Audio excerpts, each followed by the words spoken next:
Salam dan bahagia Ibu dan Bapak Guru. Kita tentunya sering mendengar kata refleksi dan evaluasi. Namun, apakah refleksi itu? Apa perbedaannya dengan evaluasi? Kemudian, apa manfaat dari melakukan refleksi? Pak Tono dan Bu Sarah adalah guru kelas 7 SMP.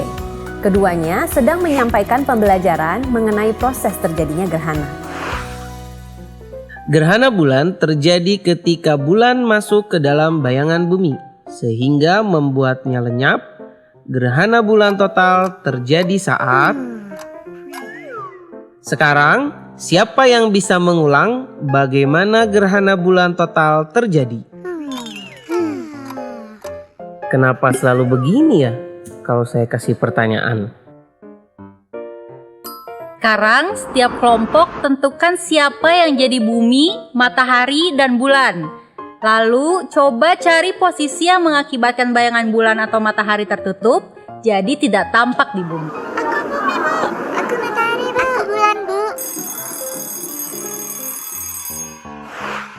Bu Sarah, tadi kok saya lihat sepertinya kelas ibu seru sekali. Oh iya Pak, tadi saya ajak peserta didik bermain peran. Jadi mereka aktif di kelompoknya masing-masing. Ya sekali dengan suasana kelas saya ya. Di kelas, peserta didik hanya mendengarkan saya berbicara. Pantas saja mereka terlihat bosan dan tidak aktif di kelas. Tadi saya juga siapkan media-media pembelajaran untuk mereka bisa simulasi proses gerhana. Kalau dipikir-pikir juga, sepertinya saya nggak melakukan persiapan apa-apa untuk pembelajaran. Saya cuma ngulang apa yang saya lakukan tiap tahun. Gimana ya Bu, biar saya juga bisa ngajak peserta didik jadi aktif seperti di kelas Ibu? Kalau saya biasanya mengusahakan metode-metode ngajar yang lebih melibatkan peserta didik Pak. Kayak bermain peran, simulasi, atau diskusi kelompok. Oh iya, saat mau masuk materi baru, saya juga sempat bertanya apa yang ingin mereka lakukan. Mereka usul agar lebih banyak kegiatan bermain dan percobaan. Jadi saya coba ikuti saran mereka. Oh, ternyata bukan metode aja yang diubah, tapi pendidik juga perlu tahu apa yang dibutuhkan peserta didik. Ibu dan Bapak Guru, dari cerita Pak Tono dan Bu Sarah, kita melihat bagaimana emosi berperan dalam memicu proses berefleksi. Pak Tono mulai memikirkan kembali mengenai praktik mengajarnya ketika mengalami rasa kesal dan ketidakpuasan.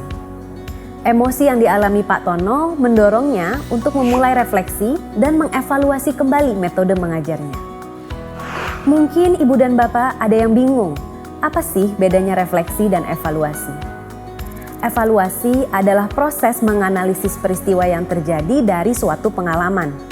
Bisa menganalisis hubungan sebab akibat atau dari bukti yang terlihat.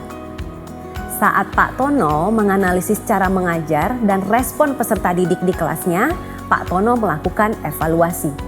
Dari hasil evaluasinya, Pak Tono kemudian memikirkan bahwa selama ini ia jarang melakukan persiapan. Ia hanya mengulang cara yang sama setiap tahun. Saat itu Pak Tono melakukan refleksi, yaitu menemukan makna dari yang ditemukan dalam proses evaluasi. Saat kita melakukan refleksi, kita mendorong diri untuk melihat kembali pada proses yang telah terjadi, secara holistik atau keseluruhan. Tidak hanya sebatas melihat runutan apa yang terjadi, tetapi juga ada emosi, rasa, harapan, situasi sekitar, dan lain-lain. Seperti Pak Tono yang melibatkan emosi dan melihat kelas Bu Sarah yang berbeda dengan kelasnya. Refleksi dapat dilakukan kapan saja dan di mana saja kita berada. Kita bisa meluangkan waktu khusus untuk melakukan refleksi, ataupun bisa dilakukan secara spontan. Tapi refleksi dan evaluasi perlu didukung dengan tindak lanjut. Tindak lanjut tersebut bisa berupa membangun komitmen ataupun aksi nyata, agar terjadi perubahan ke arah yang lebih baik. Refleksi yang disertai dengan tindak lanjut yang konkret akan menghasilkan buah yang baik. Ibu dan Bapak Guru, mengapa kita perlu melakukan refleksi? Memang apa sih manfaat refleksi bagi kita? Melalui refleksi, kita dapat mengenali diri kita secara utuh. Kita dapat mengenali kekuatan dan kelemahan yang ada dalam diri kita. Dengan berefleksi, seorang pendidik bisa mengasah kekuatannya dan mencari strategi untuk mengatasi kelemahannya. Dengan begitu, ia senantiasa berupaya untuk memberikan pembelajaran yang bermakna untuk peserta didiknya.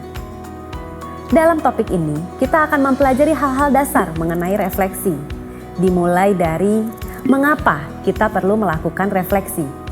Mengapa ini menjadi salah satu kompetensi yang dibutuhkan oleh para pendidik. Kemudian kita akan mempelajari tentang regulasi diri dan bagaimana memahami diri kita agar bisa menjadi pembelajar yang mandiri. Kita juga akan belajar keterampilan berpikir reflektif dalam proses pembelajaran. Untuk apa? Untuk membantu kita dalam mencapai tujuan. Dan semua ilmu yang kita pelajari tidak akan terasa tanpa adanya praktik langsung. Kita akan belajar praktik refleksi sederhana dan bagaimana membuat ini menjadi sebuah kebiasaan. Jadi Ibu dan Bapak Guru, sudahkah kita berefleksi hari ini? Selamat belajar Ibu dan Bapak Guru hebat.